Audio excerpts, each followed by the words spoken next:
제가 또 배틀그라운드 너무 잘하시는데요? 처음 들어보는 것 같은데 손다리를 그냥 제대로 너무 팩트 폭력을 하셔가지고 변명을 조금 하자면 저는 실무자님 말씀하실 때마다 머리가 저도 살짝. 저도 사실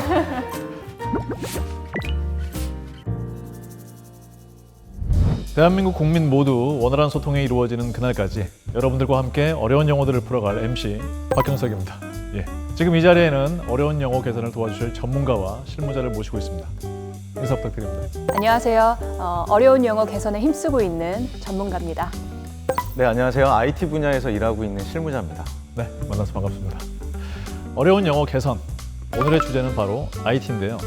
일상생활에서 어떤 소통에 문제가 있었는지 사례를 먼저 읽어보고 계속해서 말씀 나눠보도록 하겠습니다. 사연 어떻게 재밌게 읽어드릴까요? 어떻게 재밌게 해주세요. 재밌게요? 네. 네, 알겠습니다. 안녕하세요. 저는 서울에 살고 있는 23살 대학생입니다.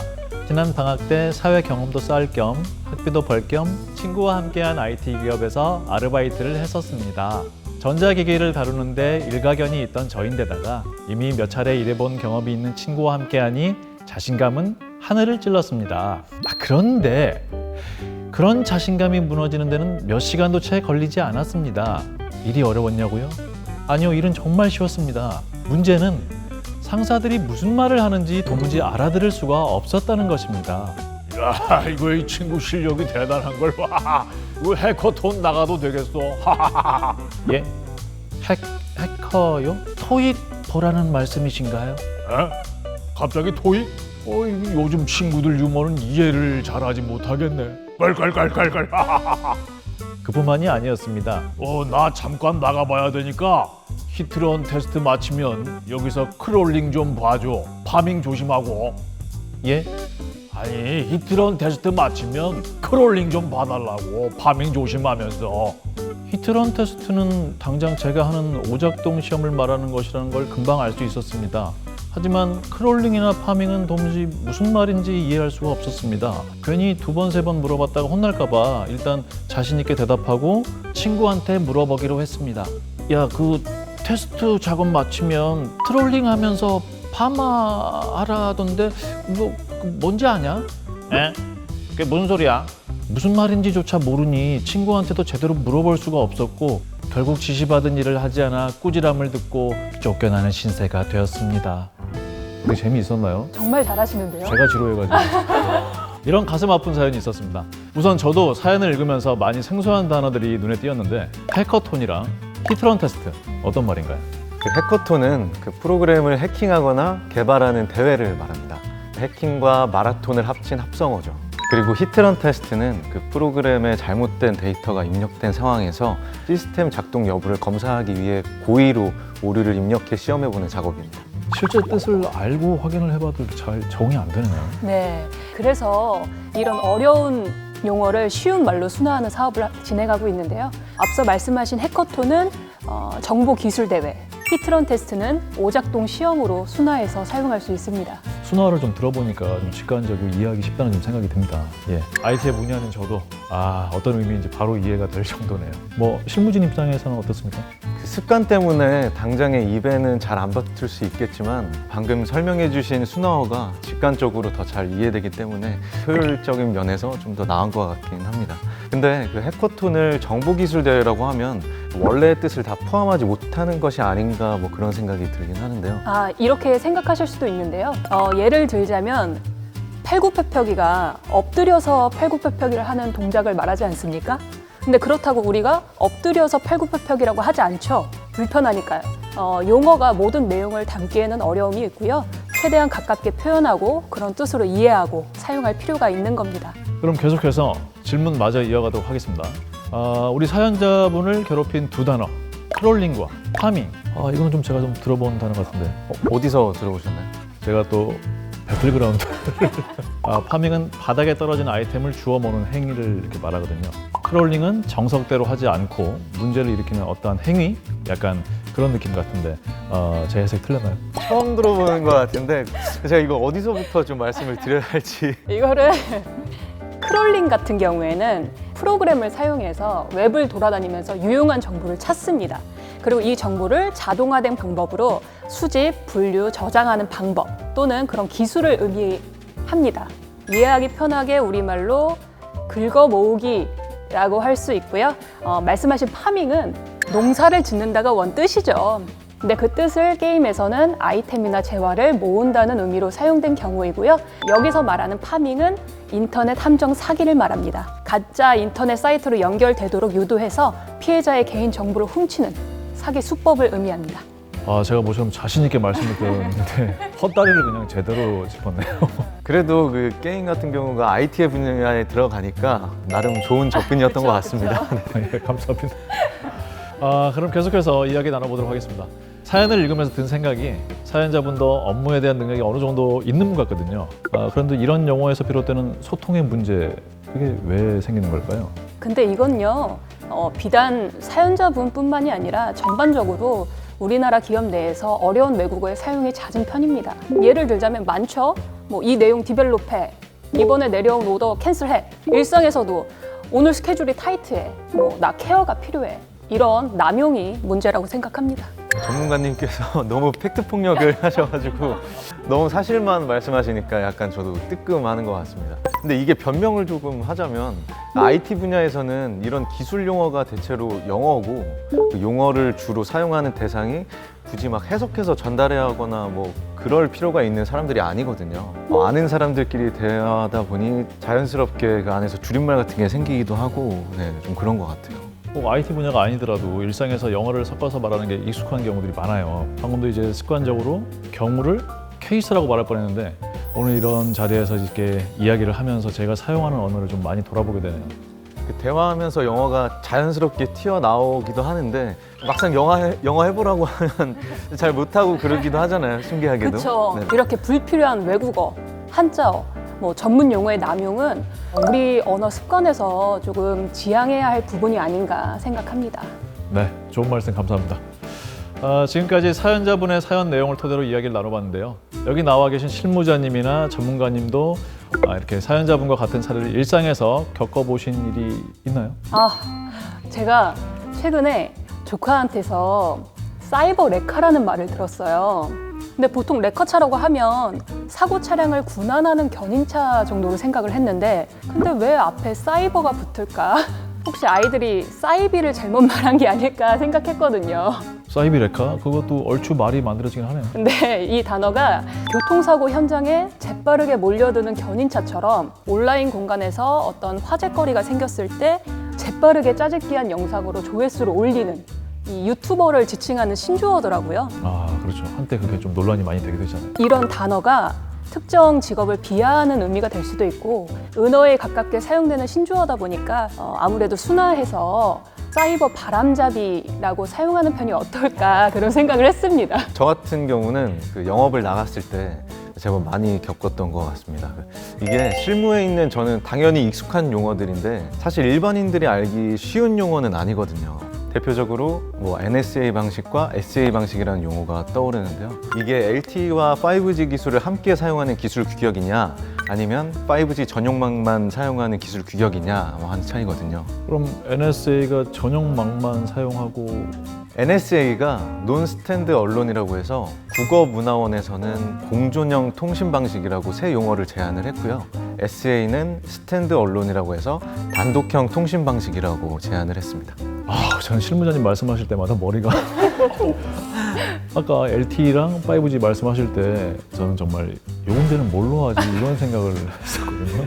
저도 살짝 그런 생각했습니다. 저도 사실 그런 생각 하긴 했었습니다.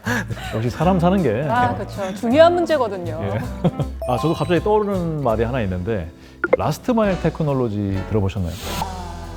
방금 제가 말할 때 머리가 아프다고 하신 것 같은 거 치고 너무 고급 용어를 사용하신 거 아닌가요? 그럼 저도 이제 IT를 조금 아는 사람인 걸로. 이게 라스트 마일이라는 용어가 참 다방면에 쓰이더라고요. 그중에서 라스트 마일 테크놀로지는 휴대폰과 TV 등 기기가 연결되는 그런 기술을 지칭하는 말이라고 하는데요. 일단 이름은 뭔가 되게 거창하고 멋있는 느낌입니다만 세기말을 구원하는 뭐 작전명 뭐 이런 거 같은 느낌이. 거창한 이름에 비해서 참 짧은 구간에서 활약하는 기술이죠. 라스트 마일의 원래 뜻이 죄수가 사형장까지 걸어서 이동하는 마지막 거리, 최후의 1마일의 의미가 있잖아요. 근데 이게 산업 분야에 들어오면서 소비자 여정의 마지막 접점을 차별화하는 전략이라는 의미로 확장돼서 사용되고 있더라고요. 근데 보시다시피 표현 자체가 외국식 정사 표현이기 때문에 다소 불필요한 외국어 표현이라고 볼 수 있죠. 우리말에도 최종 구간이라는 직관적이고 쉬운 언어가 있습니다. 그래서 라스트 마일 테크놀리지는 최종 구간 통신 기술이라는 용어로 바꿔서 사용할 수 있습니다. 최종 구간 통신 기술. 이런 명칭 어떠신가요? 사실 뭐 용어만 듣고 이해가 진짜 쉬운 거는 사실입니다. 근데 늘 써오던 버릇이 있기 때문에 저 같은 경우는 차차 좀 적응을 해야 될 것 같고요. 근데 그 순화 표현을 들을수록 내가 너무 불필요한 외래 표현을 남용하고 있었구나 뭐 이런 생각이 문득문득 드는 것 같아요. 네. 자, 그럼 계속해서 질문 댓글 한번 읽어보도록 하겠습니다. 사전에 국어 문화원을 통해서 어려운 영어에 대한 뜻풀이와 순화어에 대해서 질문을 올려주신 분들이 있는데요. 짧은 질문 글을 읽고 저희가 답하는 시간을 가져보도록 하겠습니다. 실무자님 먼저 뽑아주시겠어요? 네, 그럼 제가 뽑아보도록 하겠습니다. 제로샷 러닝이 무슨 뜻인가요? AI가 학습하는데 그 제로샷 러닝은 데이터 없이 학습하는 설정을 말합니다. 우리가 AI를 학습시키는데 어떤 훈련 데이터를 입력해서 학습을 진행하는데 제로샷 러닝을 설정하면 완전 백지 상태에서 스스로 패턴을 인식해 성장해 나갑니다. 한때 유명한 동영상이 있었죠. 그 AI가 테트리스 게임을 하는데 처음에는 포인트를 얻지 못하다가 스스로 패턴을 계속 찾아 나아가면서 나중에는 인간의 눈으로 볼 수 없는 그런 속도로 게임을 진행하고 그랬죠. 여기에 말씀을 덧붙이자면 이 용어는 백지 학습이라고 새 용어를 제안할 수 있습니다. 말 그대로 백지 상태에서 학습을 진행하는 설정, 인공지능 백지 학습, 그렇게 부를 수 있겠네요. 네. 새로운 순화 영어까지 아주 정말 훌륭한 답변이었습니다. 계속해서 다음 질문 뽑아보도록 하겠습니다. 이번엔 전문가님께서 뽑아주시죠. 네, 제가 한번 뽑아보도록 하겠습니다. 와이파이 얼라이언스를 어떻게 순화해서 표현할 수 있을까요? 와이파이 얼라이언스가 뭐죠?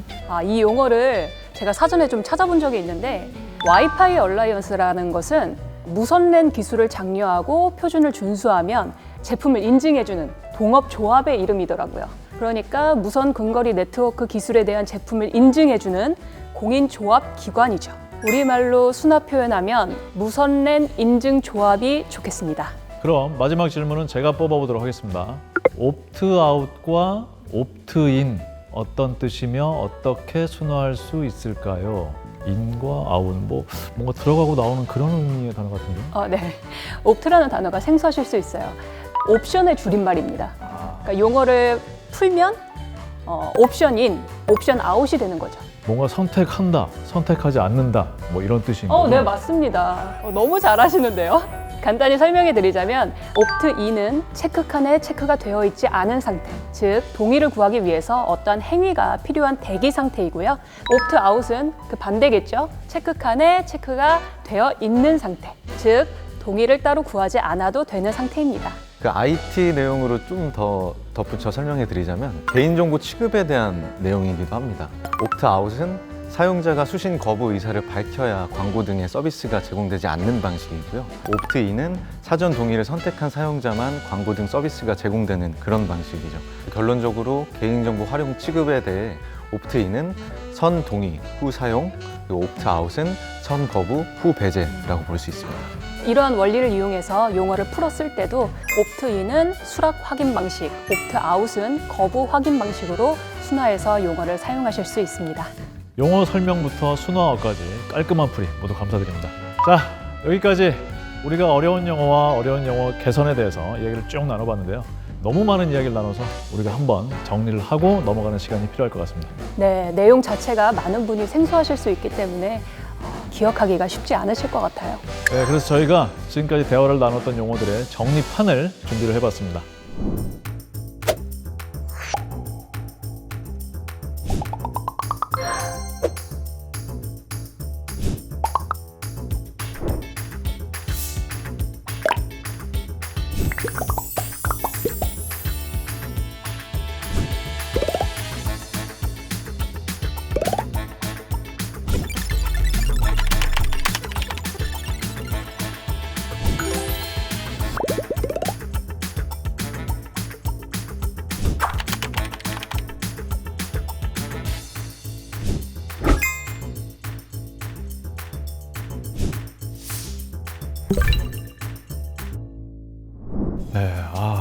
영어 설명부터 순화까지 아주 깔끔한 풀이 모두 감사드립니다. 자, 저희가 이렇게 준비한 어려운 영어 개선 이야기가 모두 끝이 났습니다. 오늘 이 자리를 함께 해주신 두 분께서는 오늘 이 시간 어떻게 보셨나요? 처음에는 평소 동료들이랑 대화하면서 전혀 신경 쓰지 못했던 부분이었는데 오늘 이렇게 얘기를 나누면서 제 언어 습관을 한번 돌아보게 됐고요. 지나친 외국어나 줄임 표현 등의 남용에 대해서 반성하는 시간이 좀 되었던 것 같습니다. 앞으로 대화할 때 되게 여러 번 생각하고 말하게 될 것 같아요. 더 쉽게 표현을 할 수 있을까? 뭐 그런 식으로. 네. 그리고 신입사원분들이 들어오거나 아니면 제가 전문가가 아닌 일반인 분들을 만났을 때 용어 문제 때문에 소통이 제대로 안 이루어졌는데 그 문제가 저한테 있었음을 다시 한번 깨닫게 된 것 같습니다. 아, 짧은 시간에 정말 많은 변화가 일어났네요. 아, 축하드립니다. 그럼 우리 전문가님께서는 오늘 이 자리 어떠셨나요? 어려운 용어 개선 사업이 시작된 지가 얼마 안 됐습니다. 그래서 우리 주변에 이해하기 어려운 용어가 아직 정말 많아서요. 아직은 해야 할 일이 정말 많은 것 같습니다. 소통이 더 잘 이루어지도록 연결 다리를 놓는 게 제 역할이니까요. 대한민국 모두가 막힘없이 소통할 수 있는 시대가 될 수 있도록 최선을 다하고 노력을 많이 해야겠다는 생각을 했습니다. 아, 그리고 우리 실무자님과 질문자분들처럼 이렇게 순화 표현에 흥미를 가지시고 관심을 가져주시는 분들이 많다는 것을 오늘 확인하고요. 정말 큰 힘을 얻어갑니다. 좋은 시간이었습니다. 아, 네. 좋은 답변 감사합니다. 지금까지 IT 산업 분야의 어려운 영어 개선에 대해서 전문가 두 분을 모시고 이해하고 왔습니다. 이 영상을 보시는 여러분들도 혹시나 평소 이해하기 어려운 영어를 사용하고 계신 건 아닌지 점검을 좀 해보시고요. 쉽게 풀어 쓴 영어로 원활한 소통 이루어가시길 바랍니다. 저희는 이만 여기서 인사드리겠습니다. 감사합니다. 감사합니다. 감사합니다.